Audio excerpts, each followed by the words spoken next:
Buenas tardes, mi nombre es Jorge Fernández de GBS Group. Estamos aquí hoy con nuestra sesión de preguntas y respuestas. Durante esta sesión de 15 o 20 minutos estaremos respondiendo preguntas que tenemos de nuestra audiencia o de clientes que hemos recopilado durante las últimas semanas, y si hay alguna pregunta que tendremos en vivo también la estaremos respondiendo durante la sesión. ¿Tenemos la primera pregunta? Sí.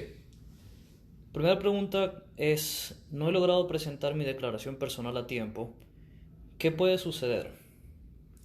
Depende. Si usted no ha podido presentar su declaración de impuestos personal y no solicita una extensión, puede estar incurriendo en multas. Solamente si le debe plata al IRS. En el caso de que no le debe plata al IRS y le van a entregar una devolución cuando reporte sus impuestos, esa declaración no va a incurrir penalidades. Ahora, sí es muy importante que presente la declaración lo antes posible para estar seguro de eso, porque bueno, uno no sabe el cálculo exacto hasta que no presente la declaración. Entonces es muy importante que lo antes posible se sienten con un contador y reporten y hagan sus declaraciones de impuestos para que eso lo puedan reportar.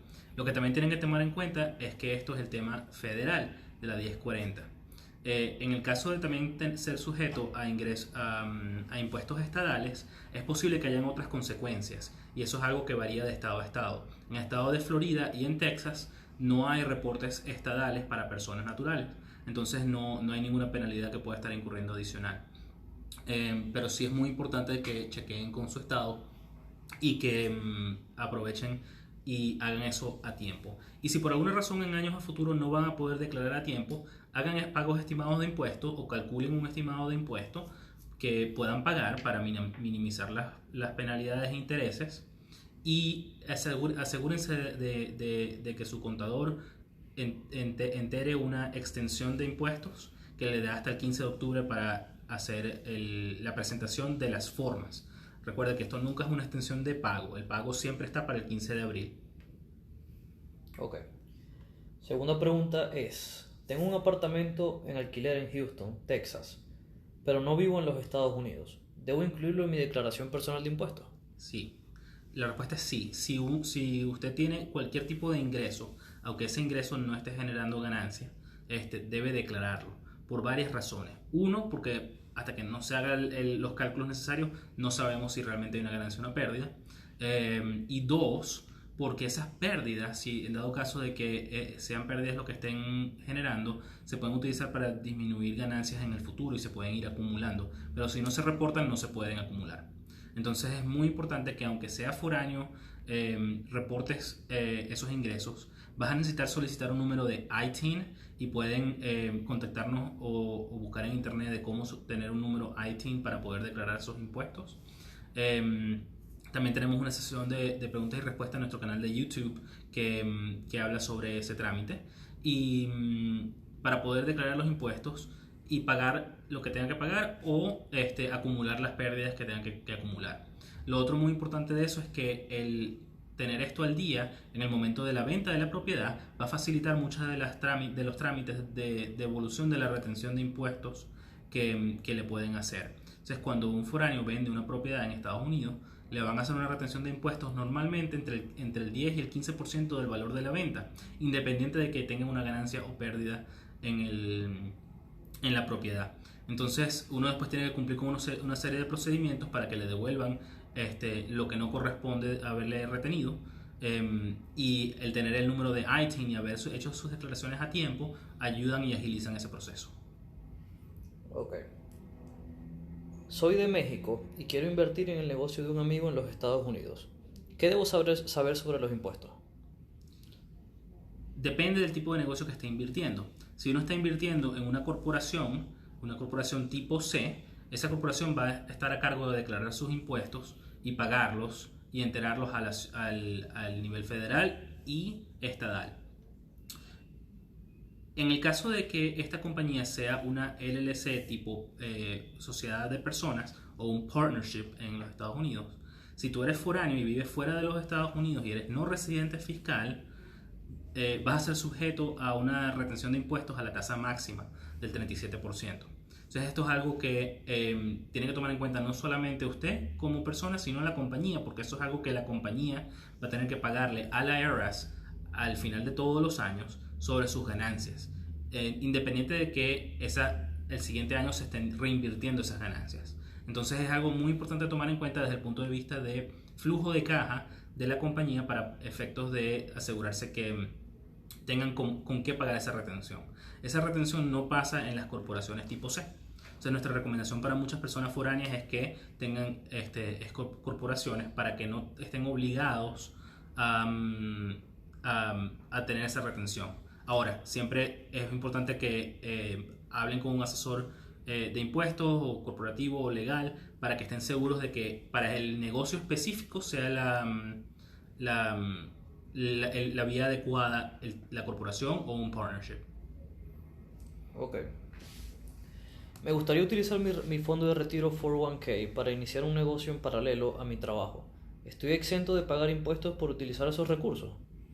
Depende. Mientras usted esté utilizando, mientras usted no tenga los 59 años, que es cuando puede retirar plata sin penalidad de los 401ks, no puede retirar ese dinero. La única forma de retirar ese dinero es sacando un préstamo.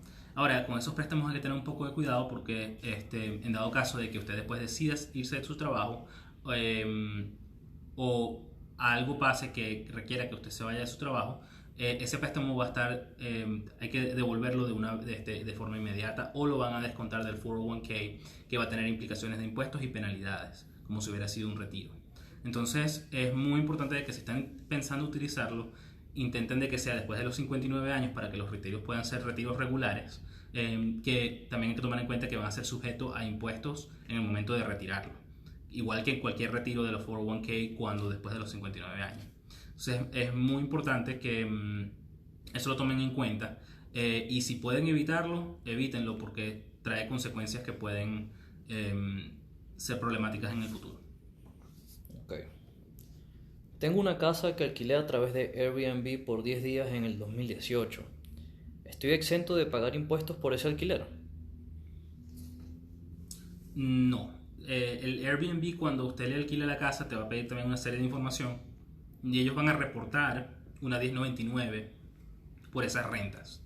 Entonces, el IRS ya va a tener la información del alquiler. Entonces usted va a tener que también asegurarse de que reporte esa información al IRS y pague los impuestos que necesite, no importa el corto tiempo que sea. Lo otro también importante tomar en cuenta, Airbnb está, en el caso del estado de Texas, requerido a enterar los impuestos de estadías a corto plazo. Hay impuestos locales que también hay que tomar en cuenta que pagan estas estadías a corto plazo. Cada estado y cada condado es un poco diferente. En la mayoría de los casos Airbnb ya los entera, pero es muy importante que usted también tenga en cuenta si usted está requerido de enterar eso a su localidad o si lo está haciendo Airbnb por usted. Si usted lo hace después a título personal, que después de repente tiene una clientela que le alquila directo en vez de ir a través de Airbnb, también es muy importante que usted esté enterando eso para que no tenga problemas con su ciudad. Ok. ¿Y si alquilo mi apartamento, por ejemplo, en Tampa, Florida, a través de Airbnb o algunos similares, y en enero del 2019 hice remodelaciones, esto me ayuda en mi declaración personal? Depende. Las remodelaciones, si son remodelaciones significativas, significa que cambié un piso, pinte toda la casa o todo el apartamento, etcétera, o cambié los equipos de la cocina. Ese tipo de remodelaciones mayores se van a capitalizar en el valor de la propiedad. Entonces, si yo me gasté $10,000 en esa remodelación, se lo voy a sumar a los 100 o 200,000 que me costó la propiedad o más, y entonces eso se va a depreciar de ahí en adelante. Hay ciertas reglas que te van a permitir posiblemente depreciar eso de forma acelerada. Entonces, es posible que te genere una pérdida adicional en ese año para efectos de declarar impuestos. Entonces, eso depende mucho de cada tipo de remodelación específico. Y es recomendable que sí lo vea con su asesor contable o financiero y de impuestos para que se asegure de que las cosas se están clasificando adecuadamente. Entonces sí, lo más probable es que disminuya, sea de forma inmediata o a corto o mediano plazo, las ganancias que tiene esa propiedad. Ok. Durante el año 2018 instalé paneles solares en mi hogar. ¿Se puede utilizar esta remodelación como un crédito fiscal? Si la remodelación es en una vivienda principal, en el sentido de que yo voy a vivir en la propiedad y le instalé los paneles solares, se le va a poder tomar un crédito fiscal del 30% del valor de la instalación. Entonces, eso lo que significa es que en vez de, si yo me gané $100,000 en el año y después tuve que pagar impuestos, yo puedo aplicar ese 30% de la compra de los paneles solares a reducir lo que tengo que pagar. Ahora, lo importante es que tomar en cuenta, si no tienes que pagar nada, tampoco te lo van a devolver. Entonces, eso es muy importante que lo tomen en cuenta. Entonces, esto es algo que es una herramienta para gente que le interesa tener los paneles solares, pero además tiene necesidades de pago de impuestos que esto realmente beneficie. No a todo el mundo lo va a beneficiar de forma inmediata. Okay. En viviendas para alquiler funcionan con el mismo tratamiento que estábamos hablando, que se van a capitalizar como activos de la propiedad alquilada y se van a depreciar durante el año. Ok. Tengo un trabajo a tiempo completo, pero en las noches o fines de semana hago Uber. ¿Esto aumenta los impuestos que debo pagar? Probablemente sí. Uber le va a entregar, o Uber o Lyft o cualquier trabajo como contratista le va a entregar una 1099 que va a reflejar los ingresos que tuvo por ese negocio. Adicionalmente, Uber y Lyft normalmente te reportan las millas que manejaste con ellos. Entonces, eso es todo algo que tienes que reportar. Y entonces el cálculo de las millas se hace basado en tu consumo de gasolina, el tipo de carro que estás manejando y seguro y otros servicios que tengas que utilizar para ese negocio. Y se divide entre el número de las millas manejadas para Uber y te da un cálculo por milla que se puede deducir de impuestos de esas ganancias. También hay un monto estándar que normalmente está alrededor de los 53 centavos por milla. Que si por alguna razón no tiene el detalle de esa información, es uno o el otro. El que sea mayor es el que normalmente se utiliza. Si mi cálculo de las millas me da más que las millas estándar de la IRS, voy a usar el cálculo que es mayor porque tengo mi soporte de eso. Si el monto da menor, el mínimo es el de la IRS, que varía todos los años un poquito, pero está alrededor de los 53 centavos por milla. Ok. Preguntan aquí en el chat, ¿se requiere tener un estatus legal para poder hacer una declaración de impuestos? No. Cualquier persona que tenga ingresos en los Estados Unidos, independiente de su estatus migratorio, tiene que declarar impuestos en los Estados Unidos.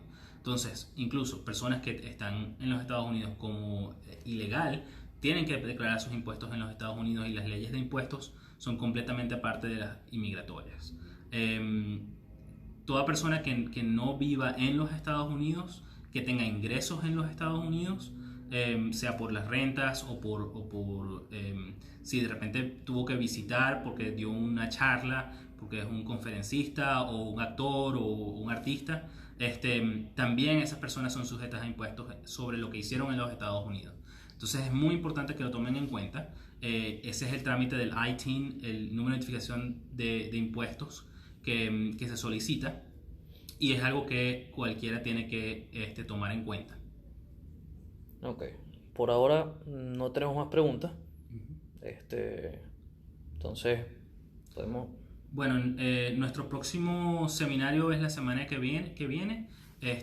Va a estar también vivo en Facebook Live y además vamos a tener un registro directo que pueden ingresar para verlo y hacer preguntas durante el seminario. Será sobre cómo iniciar un negocio en los Estados Unidos, y la siguiente semana de esa tendremos otro Ask GBS en vivo en Facebook Live para continuar con nuestra sesión de preguntas y respuestas. Bueno, muchas gracias por su atención y que tenga buen día.